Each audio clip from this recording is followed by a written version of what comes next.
La meilleure chose que tu peux apprendre, c'est comment est vraie la parole de Dieu et comment Dieu t'aime. Dieu veut le meilleur pour toi.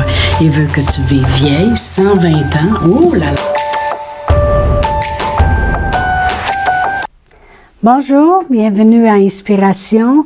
Eh bien, nous allons continuer encore aujourd'hui et toute la semaine sur une foi forte. Et on a vu hier combien c'est important de parler de la foi. On a regardé à l'exemple d'Abraham dans Romains 4 et on a vu ceci, que Dieu l'a établi. Et parce que Dieu l'a établi, il a cru à ce qui avait été établi.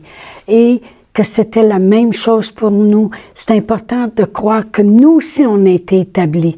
Pas pour être des perdus, mais pas pour être des orphelins, mais pour être des enfants de Dieu. On a été établis pour recevoir des héritages. On a été même établis pour être la descendance d'Abraham, béni selon la promesse. Et on a vu aussi que plus on appelle les choses, plus elles sont en démonstration. Et c'est pour ça que Dieu, il n'a pas dit à Abraham, dorénavant, tu vas te promener, mon Abraham, puis tu vas dire, je suis père d'une multitude, je suis père d'une multitude, je suis père. Essaye de le dire souvent. Non, il a dit, le seul moyen pour que tu le dises souvent, c'est qu'on va changer ton nom. Comme ça, tous les jours, tu vas confesser que tu es le père d'une multitude. Parce que Abraham, ça veut dire père d'une multitude. Alors Dieu l'obligeait, en changeant son nom, à le dire souvent. Comme ça, il pouvait appeler lui-même les choses qui ne sont pas comme si elles étaient. Comprenez-vous? Parce que ça, c'est le genre de foi que Dieu a. Appeler les choses qui ne sont pas comme si elles étaient. C'est ce qu'on a lu dans Romains 4, lorsqu'on a lu au verset 17, « Je t'ai établi père d'un grand nombre de nations. Il est notre père devant celui auquel il a cru, Dieu, qui donne la vie aux morts, puis qui appelle les choses qui ne sont pas comme si elles étaient. » Alors, il a dit à Abraham, je change ton nom pour que tu sois obligé, justement, de continuellement appeler les choses qui ne sont pas comme si elles étaient. Moi, je connais un homme qui disait toujours, puis je l'ai entendu souvent répéter ça, puis il est encore en vie aujourd'hui. C'est exactement ce qui s'est passé dans sa vie. Il a dit, moi, à 55 ans, je vais être millionnaire, puis toute ma famille, vous me regarderez, puis vous essayerez de m'emprunter de l'argent, et puis ma famille viendront vers moi, puis vous allez voir que vous n'en aurez pas, parce que moi, à 55 ans, je suis à ma retraite et millionnaire. Et c'est exactement ça qui est arrivé. Il l'a tellement dit et cru qu'il l'a eu. Et mon père aussi, il y avait, ma sœur, elle a eu son premier fils, il s'appelle Daniel. Et puis mon père, c'était un gars qui avait quand même une belle carrure. Puis mon père, il le regardait, petit gars, puis il disait, ça c'est ma police, ça va faire une police. Mais mon père, il a toujours appelé ça. Ben devinez ce qu'il a fait dans la vie. Il est devenu une police. Ben oui. Souvent, les gens, sans s'en rendre compte, en appelant les choses, elles se sont manifestées. Il y avait même une femme dépressive qui venait à l'église à Drummondville dans le temps. Puis mon frère, il disait, ben voyons donc, dis, je suis forte, je suis une fille d'Abraham. Et elle a tout le temps confessé ça. Et savez-vous quoi? On ne l'a plus jamais vu refaire de dépression après ça. Elle a toujours appelé les choses. Alors, c'est très important ce que nous avons vu hier. Il faut croire qu'on est établi. Ça, c'est une foi forte. Je suis établi pour être un enfant de Dieu, mais je le suis. Je suis établi pour être la descendance puis héritière, la descendance, je le suis. Croire qu'on est établi et appeler ces choses-là qui sont dans notre vie. On va voir aussi dans Romains 4, le verset 18. Après qu'il appelle les choses, la parole de Dieu dit, espérant contre toute espérance, il crut et devint ainsi le père d'un grand nombre de nations, selon ce qui lui avait été dit, telle sera ta postérité. Ça dit, espérant contre toute espérance, il crut. Il crut quoi? Ce qui lui avait été dit. Quand est-ce que ça lui avait été dit?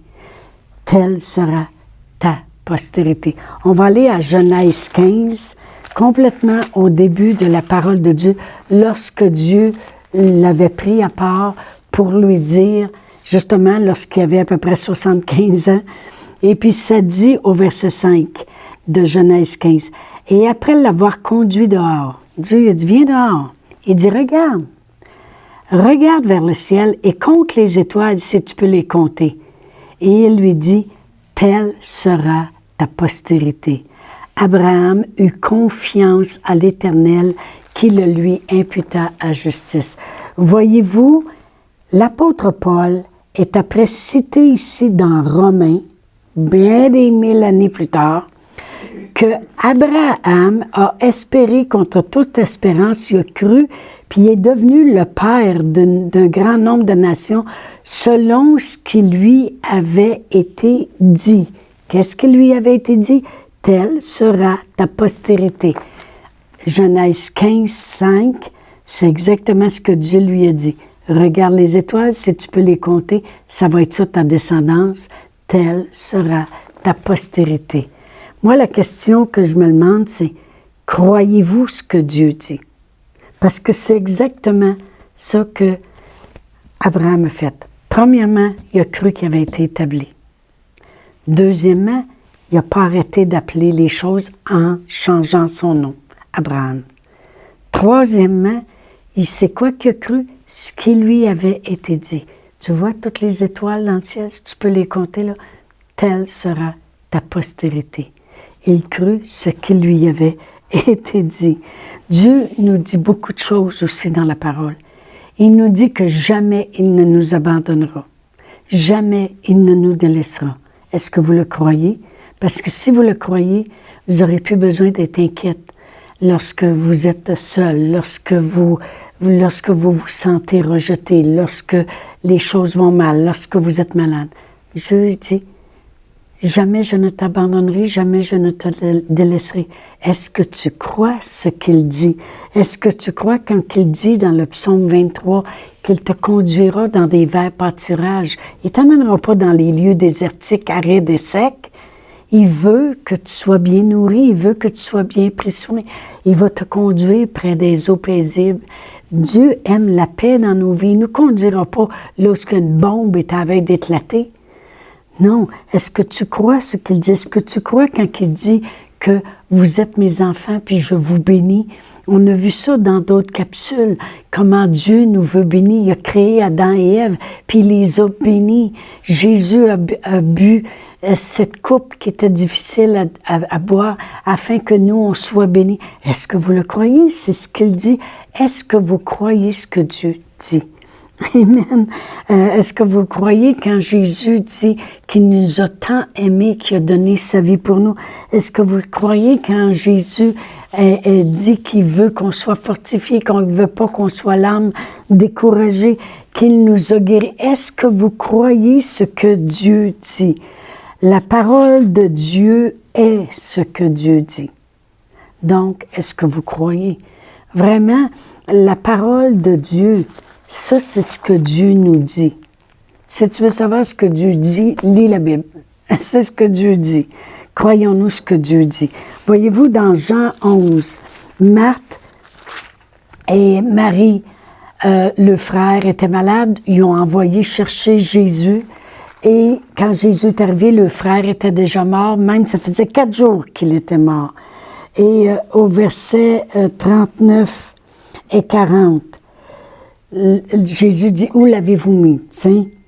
Jésus dit, « Ôtez la pierre. » Marthe, la sœur du mort, lui dit, « Seigneur, il sent déjà, car il y a 4 jours qu'il est là. » Jésus lui dit, « Ne t'ai-je pas dit que si tu crois, tu verras la gloire de Dieu? » Ils ôtèrent donc la pierre. Autrement dit, ce qu'il disait, c'est, « Est-ce que tu crois ce que je t'ai dit? » Il dit, Jésus lui dit, « Ne t'ai-je pas dit quelque chose? » Quand est-ce qu'il avait dit ça? Il avait dit ça un peu plus haut. « Si tu crois, tu verras la gloire de Dieu. Et il a dit, je suis la résurrection et la vie. Et il dit, ne t'ai-je pas dit que si tu crois, tu verras la gloire de Dieu. Croyez-vous ce qu'il dit? Voyez-vous, quand Dieu parle, la chose, elle arrive. Quand il ordonne, elle existe. Il a dit ici à Marthe, ne t'ai-je pas dit? Autrement dit, quand je parle, ça compte pas. Je t'ai dit quelque chose, tu n'y crois pas. Ne t'ai-je pas dit? Croyez-vous ce que Dieu dit? Amen. On va aller à Marc 9. Marc 9. Et puis, je vais lire du verset 22 à 25. Ça, c'est l'histoire d'un homme qui avait amené son fils qui faisait des crises aux disciples, et les disciples n'ont pas pu rien faire. Et puis là, ben Jésus est arrivé, puis là, Jésus lui pose une question, comment de temps, de fois que ça lui arrive. Et là, il répond, il dit, « Et souvent, l'Esprit l'a jeté dans le feu et dans l'eau pour le faire périr. Mais si tu peux quelque chose, viens à notre secours, aie compassion de nous. » Jésus lui dit, « Si tu peux, tout est possible à celui qui croit. » Aussitôt, le père de l'enfant s'écria, « Je crois, viens au secours de mon incrédulité. » En réalité, il a cru exactement ce que Jésus venait de lui dire. Jésus lui a dit, « Si tu peux, tout est possible à celui qui croit. » Autrement dit, il a cru quand Jésus a dit, « Tout est possible à celui qui croit. » Alors il dit, « Ben, je crois quoi? Qu'est-ce que tu viens de dire? » Tu viens de dire que tout est possible à celui qui croit. Aussitôt, le père de l'enfant s'écria, « Je crois. » Je crois quoi? Qu'est-ce que tu viens de dire? Croyez-vous ce qu'il dit? Voyez-vous, c'est l'avoir la foi comme Abraham, c'est ce genre de foi-là. Parce que c'est exactement ça qu'Abraham a fait. Il a cru ce qui lui avait été dit. Qu'est-ce qui lui avait été dit? Tu seras, telle sera ta postérité. Lorsqu'il regardait les étoiles au ciel. Amen. Tout est possible à celui qui croit. Croyez-vous ce qu'il dit? Voyez-vous dans le psaume 33, versets 8 et 9, ça dit que toute la terre craigne l'Éternel, que tous les habitants du monde tremblent devant lui, car il dit et la chose elle arrive, et il ordonne et elle existe. Moi, j'aime qu'est-ce que la traduction Message dit. Elle dit, « Terre, créature, fléchissez devant Dieu. Ceux qui demeurent sur terre à genoux, voici pourquoi. Il a parlé et voilà, tout est en place au moment où il l'a dit. » Au moment où Dieu parle, la chose est en place. La chose est là. La chose est établie. La chose se manifeste. La chose existe. Amen. Et c'est ce qui est arrivé avec Abraham. Il a cru quand Dieu lui a dit, « Telle sera ta postérité. » Ben, il l'a cru. Et ça s'est manifesté. Quand il a dit que la lumière soit, la lumière fut. Quand il a dit qu'il y ait des poissons dans toutes les eaux, il y a eu des poissons. Quand il a dit qu'il y ait des oiseaux qui volent dans le ciel, il y a eu des oiseaux. Amen. Lorsque Dieu parle, la chose, elle arrive. J'ai marqué, lorsque tu crois à ce que Dieu dit, tu le dis toi-même. Si tu crois à ce que Dieu dit, ben tu le dis toi-même. Il y en a qui croient tellement les nouvelles qu'ils les répètent à la journée longue. Qu'est-ce qu'ils font? Ils le disent eux autres mêmes. Ah, ils ont dit aux nouvelles qu'il y a ci, puis il y a ça, puis là, il y a ça qui va arriver, puis il y a ça qui... Qu'est-ce qu'ils font en réalité? Ils le disent eux autres mêmes, ce qu'ils croient, qu'ils ont entendu aux nouvelles. Mais si moi, je crois à ce que la parole de Dieu, je le dis moi-même. Amen. Marie, elle a cru à l'ange qui lui avait dit, « Tu vas avoir un fils. » Elle dit, « Oui, mais comment cela se fera-t-il? Je ne connais point d'homme. » Il dit, « Le Saint-Esprit viendra sur toi, puis te couvrira de son ombre, et le Saint-Enfant qui naîtra de toi sera le Fils du Très-Haut. » Elle a cru ce qui lui avait été dit. Le centenier a dit à Jésus, « Dis seulement un mot, puis mon serviteur sera guéri. » Et Jésus a dit, « Va, ton serviteur est guéri. » Et il a cru ce qui lui avait été dit. Le paralytique, Jésus a dit, « Lève-toi, prends ton lit, va-t'en dans ta maison. » Il a cru ce qui lui avait été dit. Pierre avait été à la pêche toute la nuit sans rien prendre. Jésus a dit, « Lance ton filet, avance en pleine eau, puis vas-y. » Il a cru ce qui lui avait été dit. Un père était allé vers Jésus. Il avait fait une journée et demie, 2 jours de marche et son fils était très malade. Jésus dit, « Va, ton fils vit. » En s'en retournant, lorsqu'il est arrivé près de chez eux, il y a des gens qui sont venus à sa rencontre puis ont dit, « Ton fils vit. » Il a dit, « Quand est-ce que ça s'est arrivé? » Ils ont dit, « Hier soir à une telle heure. » Il s'est souvenu que c'est là que Jésus avait dit, « Va, ton fils vit. » Croyez-vous ce qu'il dit? Ce père-là, il l'a cru et son fils vit. Les apôtres ont cru quand Jésus a dit, « Allez attendre la puissance survenue sur vous, qui surviendra sur vous, puis vous serez mes témoins avec puissance. » Ils ont cru ce qu'il leur avait été dit. Croyons-nous ce qu'il nous a dit. Dans Éphésiens 1,5, ça dit, « Il nous a prédestinés dans son amour à être des enfants d'adoption par Jésus-Christ, selon le bon plaisir de sa volonté. » Moi, je crois ce qu'il me dit. Alors, je vous dis à demain. Chantal Paulus est avec vous tous les jours du lundi au vendredi sur Facebook et YouTube. Vous pouvez écrire à Chantal en privé sur Messenger. Si vous avez manqué une capsule, retrouvez-la sur la section vidéo de Facebook ou sur YouTube si vous désirez faire un don par Interac.